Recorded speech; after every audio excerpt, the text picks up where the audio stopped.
Hello, I am Judd. Not surprised to be here at all. I was ready. I was poised like a sprinter on the blocks, just ready to spring into action when the will start soon came down. We are on the actual play channel, and all of the money generated here goes to Black Lives Matter and the Trans Legal Defense Fund, because it is nice to think that our strange geekeries can somehow maybe put the right tools in the right person's hands and maybe make the world a little bit better than it was before we started playing these strange geekeries. And I am here with my dear friends to play Godbound, the Northern Death Pantheon, where we'll go around and say who we are and what we're doing. My name is Judd. My affirming pronouns are he, him. And yeah, I think that's it for now. I'm GMing this thing. And it's lovely to be back. And I will volleyball it over to my right to Sean. How are you doing, Sean? Hey, Joe. Thanks. I'm doing well. My name's Sean Nittner. I use he, him pronouns. You can find me everywhere on the internet at Sean Nittner. I am going to be playing Grimhild. I'll say the facts about Grimhild, the things that are true. She is the patron saint of travelers. He hears the Earth sing love songs to the moon. She stole her brother Najal's arm. He is compelled to rebuild broken people, and she is Stavinger's voice, the Jarl who will not be forgotten. Those are the 4 facts about Grimhild. And yeah, we're all death gods, so she is a member of the Pantheon. It's exciting stuff. I'm looking forward to what we do tonight. How about you, Ray? Yeah, so my name is Ray. My pronouns are they, he, and I have the utmost pleasure to play Iron Hollow, who uses they, them pronouns. So Iron Hollow is the death god, particularly of vengeance, desire, and insects, because in real life I'm terrified of insects, and this is some sort of psychological treatment I'm going through, I'm sure. So I will also read out the facts. I love that idea. So as Ein Hollow, they are the patron saint of the wronged. When they draw near, humans are compelled to count the insects. And Ein Hollow desires to break Grimhild so that she may love me as I love him. And finally, this newest one, I'm also the binder of the Saint Hollow. I had way too much fun pronouncing that curse last time. So yeah, that's basically Ein Hollow. But I'd love to hear about our favorite dragon. So Luke, can you tell us about them? Yeah, hello everyone. I'm Luke. My pronouns are they, them. You can find me on Twitter at Wildwoods Games. I played the dragon, Aldbarrow Hugh, who is the death god in charge of comfort and knowledge and death itself. Some facts about me. I am the last comfort of dying men. I was an island once in long gone days when the seas boiled and the earth heaved. Perhaps I will be again. Ein Hollow is my greatest treasure and my deepest wound. We're married, and it's a very happy marriage. No man enters the barrow save that I will it, and no door can bar my passage, and no plea can force my hand. I bring comfort and mercy when I feel like it, and not a moment before. And I'm a dragon. Nice. Yay! But not right now. Right now, I'm in the shape of a person. I mean, one of those fun things you could just be like, and I'm the weather. I'm a dragon. I'm an island. It's a fun part of this game. Yeah. This feels very gender. I should add a fact about being the weather as well. That sounds like a good idea, Sean.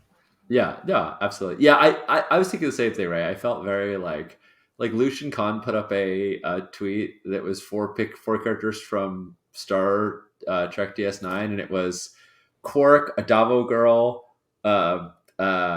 Odo, and Kira, and he said the 4 genders, and I was like, yeah, I'm feeling that. Accurate. I'm feeling that right now. Nice. We are playing Godbound. We are playing in a strange little lovely arcane corner of the setting called the Ulstang Scaries. that is ruled by witch queens and is full of politicking and undead and raids on the Viking-like raids on the mainland. The Death Pantheon that we are playing has just woken up, maybe a few days, weeks ago. There is a fourth member of the Pantheon, the Castellan of Tombs, who will likely be joining us at any moment in the next hour. We'll see how it goes when they can arrive. So just in case that happens and you are not sure, now you know what's coming. We started playing and like just did a little intro and kind of got our feet under us a little bit. Last game, we went up into the citadel on the island of Fijale, and where the witch moot was to happen, because the old death gods have woken up. And yes, and one of the witches showed up with a kind of saint construct, and Ein Hollow cursed it to wander the sea. The bottom of the ocean forever. Yeah, while singing prayers to us. Yes. While singing hymns. Yeah, it was in exchange for stealing our prayers. I would like to say I was not overreacting. That is absolutely. This is a fitting and just punishment. Yeah, I think you were very merciful. Oh yeah, I don't think anyone is going to write it any other way. Out of both love and terror of Ein Hollow, that I think Ein Hollow dishes out in equal measure, very, very deftly. And interesting thing, I think, Luke, you said, Judd, I'm going to blow your mind. So I have like weird ideas. I kind of want to like expand the setting out a little bit. I kind of want to expand the setting in and like throw in some weird spirit gods and I've got a weird idea for a wolf herd shepherd trinity that is going to be in the mix. And I've got a weird idea about the Bright Republic and their adventure who we saw in the first episode. I have two things, John, very quickly. Yeah. No. It doesn't have to be quick. It can be if it ends up. Listen, Luke. If it ends up, Luke said, "I've got one thing," and that takes the whole 2 hours. And we all end up playing it and having a great time. I'm totally down with that. So like these are like two quick pre-things. Okay. One, I think a crucial thing about last session that you forgot to mention is that we had a sick flashback. Oh yeah. We did a whole extended flashback and we invented some cool dead people who now we can summon from the dead because that's what we do. So one, that happened. Two, I remember, Judd, you said that there was a conversation you wanted to have about the system of the game we're playing. I did, yeah. We are having we're not sure if we're playing or if we're avoiding it. My only rule with this group, because the three people I'm playing with are so busy and so creative and are doing such amazing things. So the only thing I ask of them is that they don't get frustrated and make their own Death God game, because I want all the games that they're already making now. So like, I'm just don't run off and go making a Death God game. I'm gonna admit, every time we have a session, I have to stop that part of my brain that goes, I mean, hasn't this been a recurring thread on the channel sometimes, where we're playing a game and we're just like, oh, we're doing game design now? Yeah, Judd, I feel like this is a you and me in combination problem, because even the Necromancer, by the end, we were doing this too. That's very true. And so anyway, we're not doing that. Yeah, we're not doing that, and we're having strange ambivalent feelings about certain aspects of the system. The words are great, the facts are great, but there are certain parts of it that we're trying to kind of get our feet under us about. We haven't had a combat yet. We're up to 3rd level. What are hit points for? Yeah, why are we doing hit points? So like, I might steer us towards playing with that a little bit and seeing if we can get it to work. I'm not going to have goblins attack, but like something might happen that would be like, oh, I want to punch that in the face, and then we'll see if you want to punch it in the face, and we'll go from there. And then, yeah, that's the big system thing, is that we are looking at it and we're squinting our eyes and we're saying, okay, maybe. And that's cool. That's with fun people, that can be a fun thing to do. So I'm down to clown, but I definitely thought that should be said, because I don't know. I feel like it's something that people don't really talk about, is that sometimes you play a game and you're like, I don't know. And that's cool. That's part of it. That is part of the thing. That is something that happens. And I like that we are here to document it and show that can be a fun thing. And we might find out in another 2 sessions, 2 hours, 3 weeks, 4 months, 2 years, that this just isn't the game for us. And that'll be okay. We'll walk away, and there are plenty of games to play. So we'll figure it out. And it's a work in progress, and it's lovely to see everyone's faces. And so what happens. Cool. Luke, was there something else? Yeah, so I know I had an actual idea, which is there's a scene or a beat I want to do, but it doesn't happen until all of the witch queens are on the island and like the witch moot begins. So cool. If we have any ideas for things that need to happen before the witch moot begins, I'm very, very excited to explore those. But I've got a vision for when the witch moot. Yeah, and I think I'm not going to go through every witch queen. I've got, I think, pictures of them all somewhere on this thing. But we don't have to go through every one. Let's just say that it's the crowd shot, and it's that thing where you're looking across at all of these interesting, kind of amazing, powerful women who are gathered in this crumbling citadel, and they are they're there to react to these old gods becoming waking up. And so we get this kind of group shot, and what happens? What is your thought? So I'm like, if I paint a word picture. Yeah, I'm imagining that, like, the shape of the thing that we've seen is like when our witch queen's rival Muckle of Fiale arrived. Like, Muckle wasn't necessarily able to see the members of the old Death Pantheon yet. Yeah.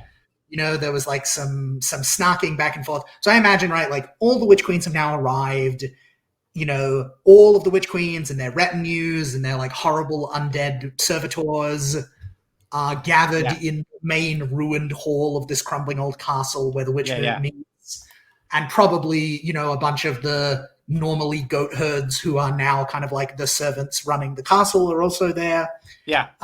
And they're kind of like, I imagine there's like some kind of like an opening dinner that happens where, like they're all kind of sitting on their own like sides of the room. They've all got their own tables or whatever. And they're all just kind of like calling out, conversation to one another, like across the room. Oh yeah.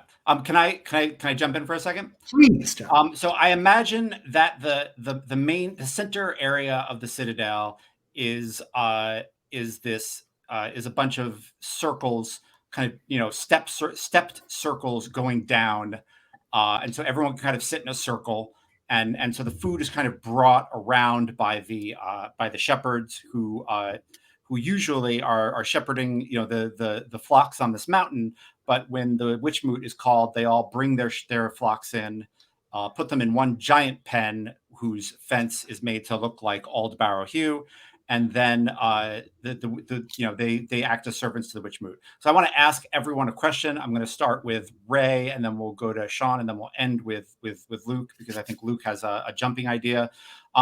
In the olden days, in the golden age that we kind of had flashbacks to, there is something that they would have done in your part of the citadel that was like linked to your temple to like let you know, hey, we're here and we respect you.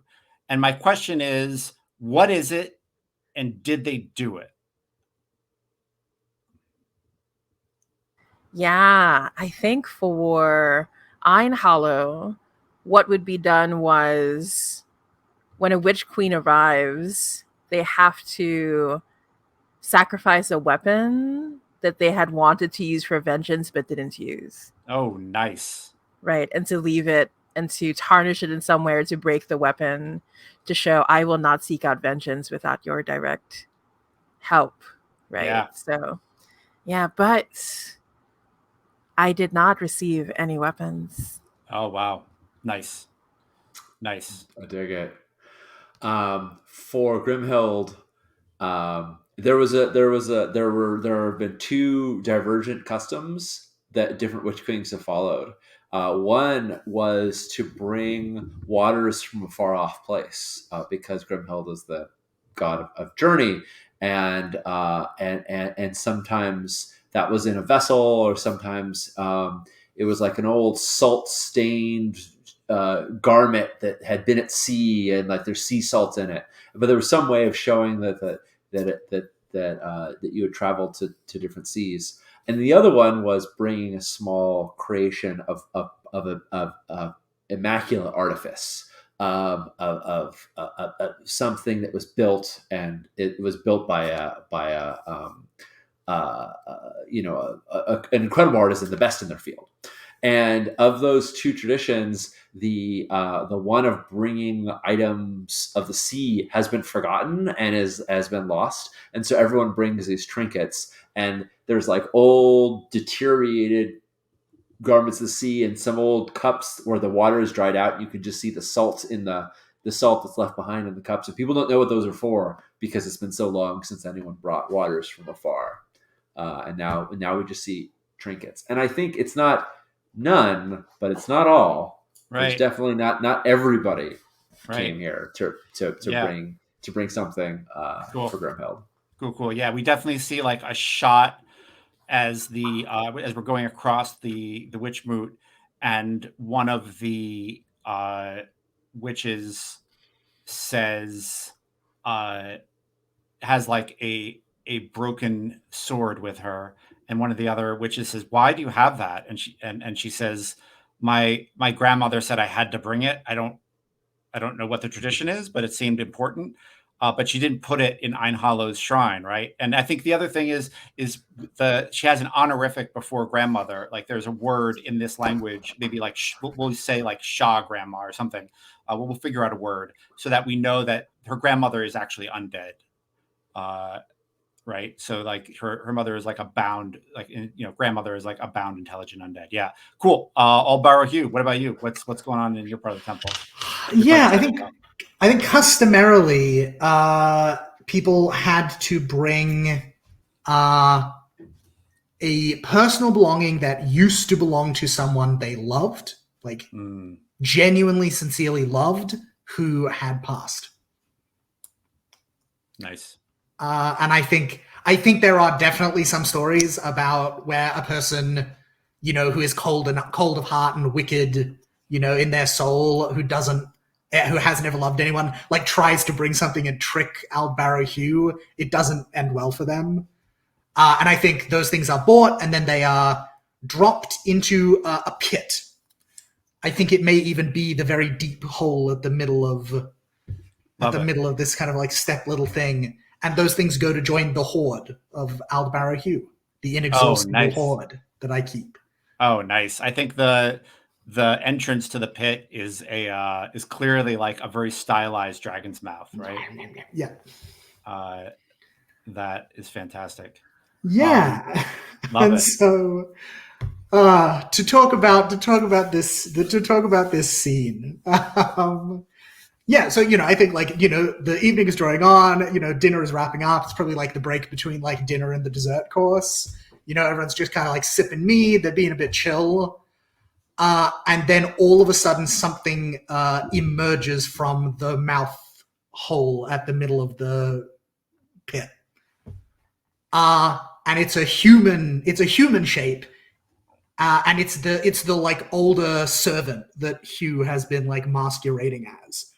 So all of these people have seen this servant around. This is like a human person, so far as they know, who they recognize, who just inexplicably crawls up from what, so far as anyone knows, is a pit that goes all the way down to the bowels of the earth.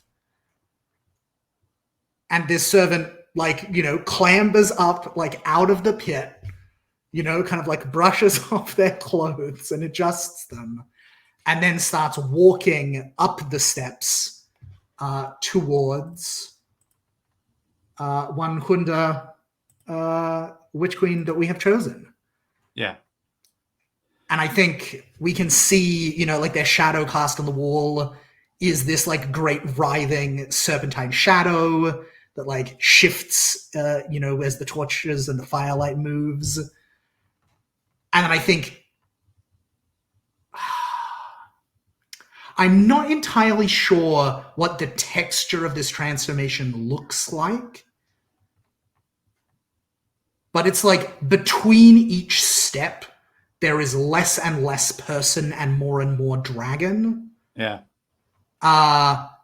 Until by the time they reach the top of the little stepped pit and are standing in front of Hunda, it is Aldbarrow. It is a fucking dragon, 30 feet of coiled black scales, and terrible feet with claws. And I want to emphasize, Judd, I know we've played with the question of who can see what. Everyone can see this. Yeah.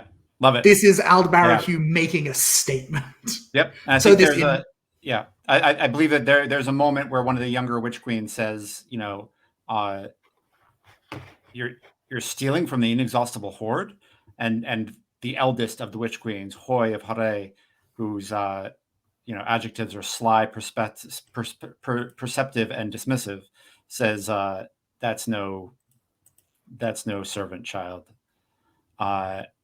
And yeah, I think they gasp at this transformation, and Hunda of Legray holds out, I think, her sister's dagger, and says, this belonged to my sister. Is it worthy to be put in your it has a gem at the hilt, and she says, is it worthy to be put in your among your treasures?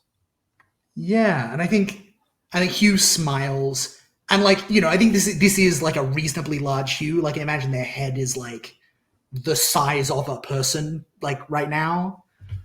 And they say, more than sufficient, child, because you loved her.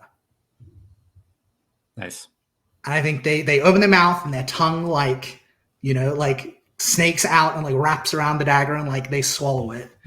And then they say, but for the favor you did me and mine by waking us, I have a gift for you in exchange. And they open their jaws, and I'm going to spend effort, and lying on their tongue is a cloak, a mantle, a shawl, a piece of clothing in that kind of general shape. Yeah. And vibe. And at first it looks as though it is just an incredibly finely woven piece of fabric dyed with saffron, which is, to the people of the Ulstang Skerries, extraordinarily rare and precious and expensive, almost unimaginable. And then I think as Hunda takes it and it comes out and the firelight hits it, this shawl is made from gold that has been pulled and hammered and made into thread as thin as human hair, and then woven into a piece of clothing. Nice. This is a let me double check exactly how the rules of this work. Yeah, this is a wealth 10 magnitude object. It is the most expensive thing that can exist in the game. It is like a thing that would be a stretch for the resources of an empire to produce, and I have simply given it to Hunda, as is my right. Yeah. I think the other witch queens gasp uh, at the richness of this gift. She wraps it over her shoulders and then takes a scroll out of from among her things and walks over to Ein Hollow's the entrance to Ein Hollow's temple and rips the scroll in two and puts it on the offering Atago. shrine and says this was the missive to summon all of my jarls to me and go to war after the death of my sister. I never sent it. Ooh. And I think like from the ripped missive, like there's a blink and insects suddenly appear to feed upon the paper. Yeah, yeah. And like the insects gather behind our young witch queen, and I place 1, 2, 3, 4 hands upon her shoulders, and I say, "You are wise to understand that the path of vengeance must be guided by the divine." Nice. And then I think she takes a vial of a. She says, "This is my great great grandmother when we dared go a Viking amongst the technology and riches of the Bright Empire. This was water from one of their fountains, and it was quite a journey for anyone. And she pours it on the shrine of Grimhild. I think as she does, when she pours it over, some dust, some detritus, whatnot, that is some dust or detritus that was there sort of clears away. And as the sun hits it, as she's sort of seeing this, she and only Hunda gets this clear vision of it's like a map. It's like trade routes or something. I think it's like trade routes, and it's like ways, and it's like a flash for an instant, but it's like ways that she can that one could trade with all the neighboring islands and to sort of build sustenance and build and strengthen her hold and connect with other communities and whatnot. But it's this thing where like it's sort of visible in the light as the water washes over it, and then it fades away just in more scratches on the stone. Like everyone else looking at it now just sort of sees the scratches, but she has this moment of clarity there. Yep. And make, I don't know, I'm going to do a weird D&D thing. Make a perception roll, Grimhild. Wisdom, if it hits any of your words or facts, then it's +4. Roll D20. Let's roll a D20. What the F? I like rolling D20s. I would have to know what the perception roll is for to know if my facts apply. So So there is something from the Bright Empire that is parked outside of one of your islands and is using it as a colonial base that is blocking the trade and the prosperity that you suggested. I think because I'm the patron saint of travelers, that word applies. So. Cool. And this isn't so much like, do you see it? This is like, how well and deftly do you see it, right? Yeah. Let's see. All right, I'm going to add 4.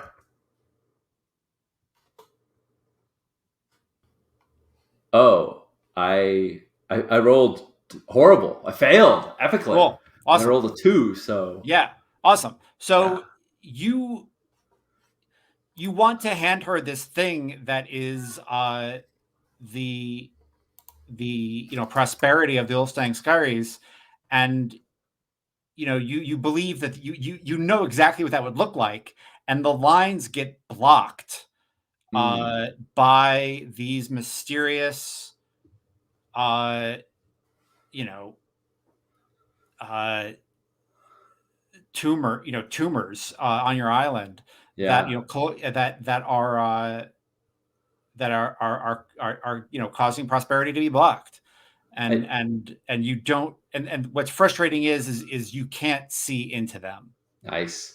I think the conventional interpretation of this is that this is a blessing turned to a curse, right? Like Yeah, this should have been a blessing, but something's wrong. It's her fault. It's not my fault. Gods don't make mistakes. right. It's definitely her fault. And if anybody knew, they would know. I'm thinking of Encanto. Like they definitely blamed the kid who didn't get the special gift, Oh right? man, yeah, Like just saw it. Yep. yeah, and so I think it's something is lacking in Hunda that means my blessing went askew. I definitely also don't see it, but I think that's the interpretation Yeah, is that and I think uh, what one of the witch queens like kind of uh, someone's got to see it, right? Someone's got to have been looking over oh, her I think they shoulder. all see it. It's just a matter of Yeah, like who, like I think someone says something, right? And I'm just looking Muckle, that Muckle's it's the got shit starter, right? it's got to be Muckle. Muckle, all trouble is starting with Muckle lately, Yeah. and yeah, Muckle says, looks like your prosperity is getting blocked by some cathedral platforms from the Bright Empire, and yeah, Hunda turns on her and says, and says, "Do I need to consult Einhollow to deal with you, Muckle, or will you send them away?" She's like, "I'm not sending them away. They pay me well. They lease their spots. Vijale is grows rich. The rest of you can make your own deals. If you want to go a Viking like the old days, go stealing and raiding, or we can just enjoy our island. Let the Bright Empire pay us for a good spot off the coast." And yeah, I think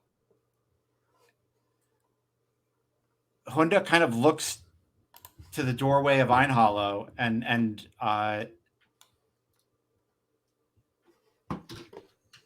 does Einhollow offer her a sign? Is there anything there? What's going on? Oh, I'm so mad. I'm so mad at Muckle. I am going to wrap my many arms, wrap my moth wings around our dear Honda, and I say, "This Muckle speaks of coin and wealth as if it would give her pleasure. Let's see what happens when that pleasure is taken away." And I am going to use Oh no. Quench the Heart, which is extinguish desire in a visible target's heart, either for a person, goal, a sex, or general type of activity or place. I want to extinguish Muckle's desire for financial wealth and gain. I will. We're just wrecking these playthings. Judd, I just made some dots on the map for Bright Empire Citadels. Yeah, Is yeah, that those are great. Those are perfect. great? There we go. I made them different sizes, and I don't know what that Yeah. means. So yeah, I think as we talk about them, I think we like get a bit of a screenshot of them. The camera pans, and they definitely look like a cross between an oil platform and a cathedral, right? And Horrifying. yeah, absolutely. Is this capitalism? Yeah. Yeah, and the Bright Empire flag is a sky that is like a gradient of blue and red, and then the stars are coming out, and they're like little dots of pinpricks of white. And it doesn't take. I'm not gonna. Yeah. In the DVD commentary, like they asked the production team, like, what was that supposed to be? And they're all just like, come on, dude, like, don't make me say it. It's like that. Excellent. Yeah. Yeah. So how does that work? What happens? She's mortal, right? So it just kind of, does it just kind of happen? Yeah, nothing about the subtracted subject will be able to interest or give pleasure to the target, though disciplined persons may engage with it regardless out of a sense of duty. So worthy foes get a spirit save. Yeah. Basically, ooh. Is she worthy? Yeah, I'm She's gonna a say witch queen. I'm gonna say that the She's- witch queens are worthy. Yeah. What is the save? How does that? Yeah, spirit save. Spirit save? Yeah, Oh you yeah. say well, that of like course, Judd. a spirit Yeah. save. Oh, I know yeah. exactly what that means. Let Yeah. me just so Judd, my spirit save, just for funsies, is an 11, which is based off of no idea. Oh my gosh. Yeah. So I think he's I have to there roll somewhere. under 11 or above 11. Oh yeah, my spirit save is also 11 apparently. Mine is a 10. So I don't know lower if is that's probably better. I don't know if it's better or worse. You have the best stats. So lower Yes, is that's true. probably better. So you probably have to roll under a spirit save number, which could be, or roll over a spirit save number rather, since lower saves would be. So yeah, she probably has to roll over. Let's just hang tight while Judd looks up how NPCs work. It's okay. I'm writing The Bright Empire, the Shrine of Capitalism. Mortal foes. There we go. Exceptional humans. Yeah, I think she's an exceptional human. Great. Yeah. Save. Minor, major, skilled. Let's say they're minor for right now. Got it. She makes it. Ooh. Yeah, I think you see the the passion she has for the stuff, for her, the riches that she's bringing to her island,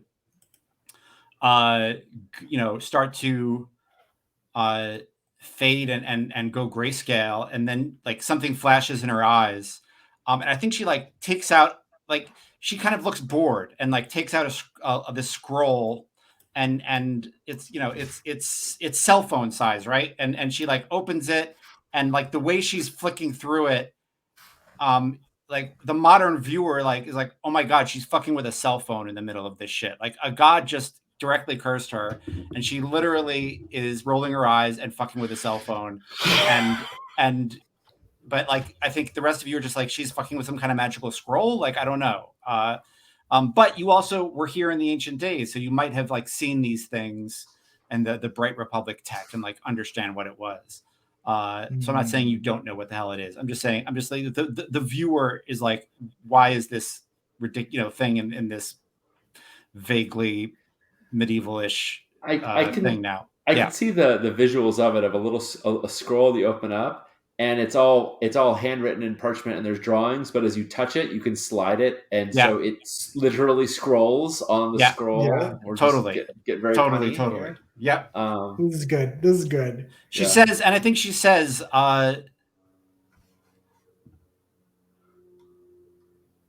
Death Pantheon, I respect you, I guess, but there are more modern gods with more reasonable requests, more reasonable needs, with more entertaining rituals meant to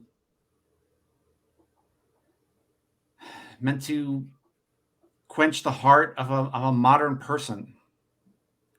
You all were great in the times of the Barrows, when we were all glorified shepherds craving to go a Viking, but nowadays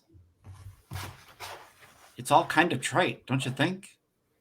Dragons and insects and travelers. I want to have a Herman's Head moment where it's like she's saying all this, and we may have various physical presences, but then there's like cut to like the three of us all just like sitting around in like whatever form, like where we can all just talk in like God talk because fuck it, like humans, like we can exist in many planes of reality. Yeah, the sound fades out on like the rest of her speech. The three of us just kind of like, step fully into the scene, and everything else is going all shadowy and indistinct, and it's like mostly just us. Exactly. Yeah, I love it. Yeah. And Grimhild is like with her one like Ravenclaw hand, like scratching at the side of her head and being like,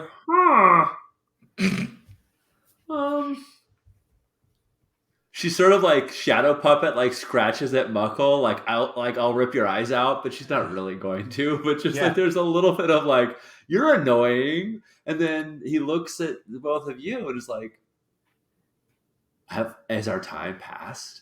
Are we no longer of this world? We were told, or my brother said that we were woken too early, but maybe he was wrong. Maybe we were woken too late. Maybe we should. Our best course is to return to our tombs and our sleep. Maybe there's another time for us. And he looks kind of not defeated, but like unsure of himself for sure.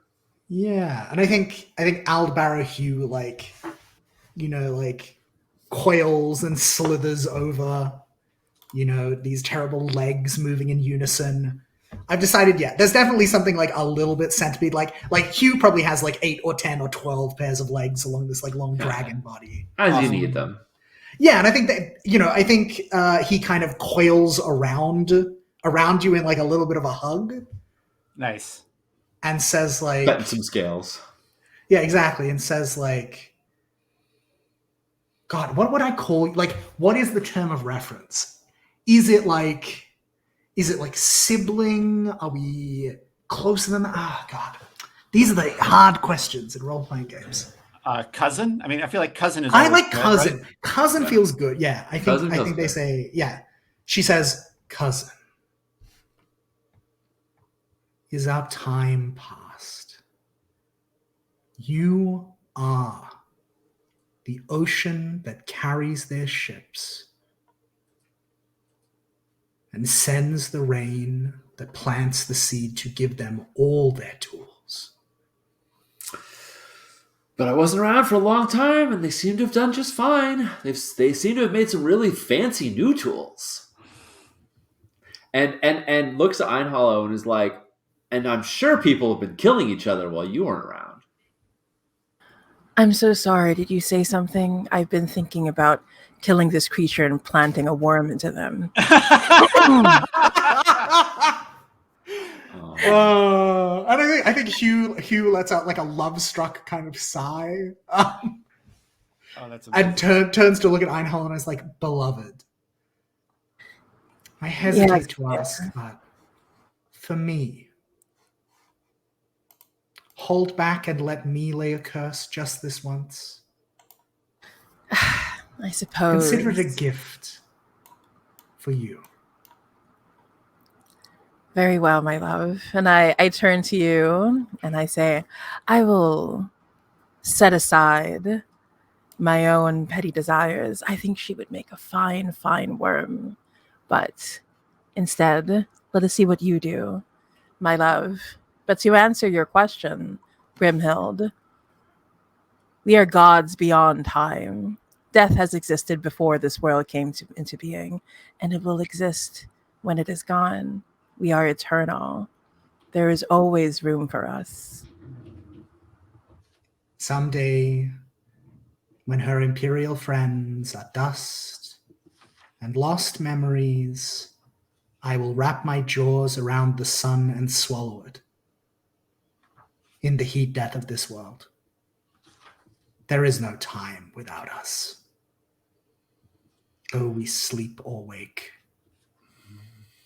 You say there is no time without us, and Grimhild turns to like the audience, and now it's just Grimhild and everything time else. Time for a soliloquy. Yeah. Right. Well, it's a brief one. It's like there's no, you say there is no time without us, and I say, or is there time, or is there no time for us?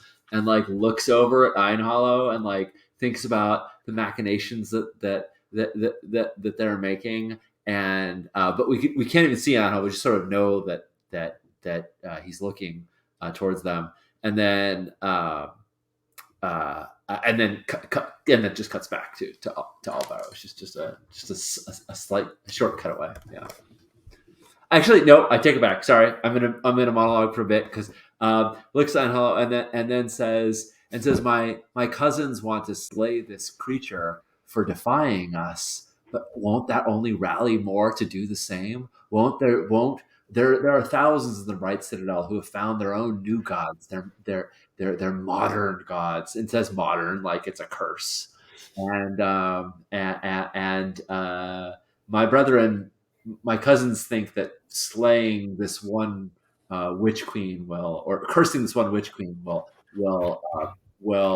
rid our troubles, but I think it will only bring more. And then cuts back to you, Albaro, and says, "Of course, Albaro, you do as you think best." Yeah, and I think they like, she like leans in and like nuzzles the head like against yours, like rests your foreheads together and say, "Take heart, cousin. We have been awake only a short time. Do not give up on them yet." And then I think, the lights fade back up to normal, the sound fades back in. We hear her being like, "Isn't it all rather trite?" And I think we can see, I think Hugh has wrapped that like huge serpentine body around the back of Hunda's throne. Just like, just coiled all around it. Looks very kind of like menacing. And I think smiles from where their head is like resting on the top of the throne.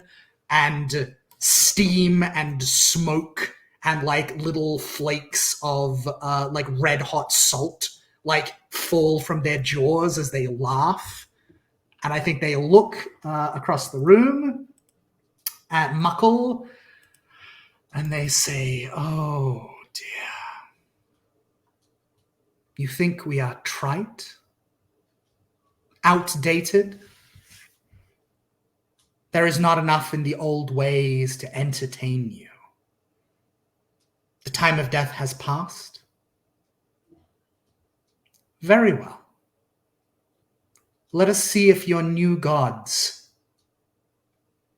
can bring you my gift now that I turn my back to you." And I'm going to invest effort and use one of my major gifts. Yep. Major. Sean. Sorry, not Sean. Judd. Muckle simply cannot die until I reclaim the effort. Oh, wow. If reduced to 0 hit dice or hit points, they will be incapacitated for an hour before reviving with under hit point. If their body is destroyed or widely scattered, they will exist in a perpetual haze of blind agony until magical restorative miracles used to gather the corpse parts. And I do not intend to reclaim this effort until the end of the campaign. Nice. If she thinks we are so outdated, prove it. Yeah. I think we should, Luke, you were saying that the world is made up of facts and that one of the things that we can do, like when we spend Dominion to make changes, we can change those facts. I think we should make a fact about the world that the Bright Empire is about the Bright Empire, right? Like that should be, Judd, you're probably supposed to have like a bunch of facts beforehand, but I think we can just make them up as we go. Right. That the Bright Empire, is full of new gods that and people who are forgotten. Yeah. Oh yeah. I think that's what they do is they roll in and hit you with reality television and superhero movies, and I love superheroes. Don't at me. And I love superhero movies. I would literally knife anyone for Thor Ragnarok and Into the Spider-Verse. Anyone. Yeah, I think they roll in and make people forget. absolutely. This is American Gods, but if it was set in 9th century alternate like Iceland. Yeah, or something. Yeah, absolutely. And then Judd, just to add insult to injury, and to demonstrate this curse to her, so that she knows the rules, I am then going to commit another effort, and I'm going to exhale a wave of fire and salt steam. Oh, wow. And the breath of Aldbarahue fills the room. It is a cone up to 150 feet long and just as wide as furthest extent. Yeah. So it fills this room, but it only harms the people I wish within that area, which is to say only her. I don't know how the rules work about how many hit points NPCs have. It doesn't really matter because she can't die, right? Yeah, but I'm curious if this would kill her and it demonstrates to her that she really can't die, or if it just really fucking hurts. I don't. Both are fine. What did we say? She was a minor hero. How much damage did you do? 14. Oh my god, yes. You kill her, you kill people she owes money to, you kill yes, she is gone. Yeah, so she's like bathed in fire and steam and shards of red hot salt. The flames clear, and she is like horrifically, grievously wounded, and yet. Yeah, I think something rolls across her. You hear it. One of her earrings was actually an earpiece, and you all hear, as it like shorts out, you hear some bright Empire technocrat say the asset is down. Deploy the God Killers, and everybody make perception checks. I'm curious to see if you can feel them coming or not. Hell yeah! They are like doing a low Earth orbit, halo jump. What is a perception check? Is that wisdom? I think it's wisdom. Yeah. If you click on the wisdom button, it'll roll it for you. Wow, we are just rolling ridiculously. I mean, I guess maybe we're only rolling like 2d6s or something. I don't know. The numbers we roll seem so low. Nope, that's you. That's all, bro. You, Grimhild. Are we trying to roll above or? Yeah, we're trying to roll above. Okay, I rolled an 11. Yep. That's good. It says success down at the bottom. Yep. Oh, I missed that. Okay. We all did it. Like barely, but yes. That's right. We're rolling dice and we did it. Yeah, there is some manner of construct in the sky, and it has released soldiers, and they call themselves God Killers, and they believe they are going to come and destroy you. That's cute. That is cute. And we've been at this an hour, so why don't we take a break and come back, and then we will actually punch things and roll d20s and take hit points damage. We'll roll initiative. We will roll. Wow. We will roll initiative. So and it'll be a little silly. Yeah. Judd, I made a handout called Facts About the World. Yeah. And I don't know if that's where you want to store it, but I just thought it was a really good place to put it. So right now it's the Bright Empire offers new wonders, and their followers have forsaken the old gods. Cool. And that was just my interpretation, so feel free to change that to whatever, add whatever ones. But yeah. Those are the facts we want to change or not. I don't know. Yeah. We can also. Oh no! We lost Judd. We can also, and then we'll cut the Bright Empire. The Bright Empire. We can also, and we'll be right back.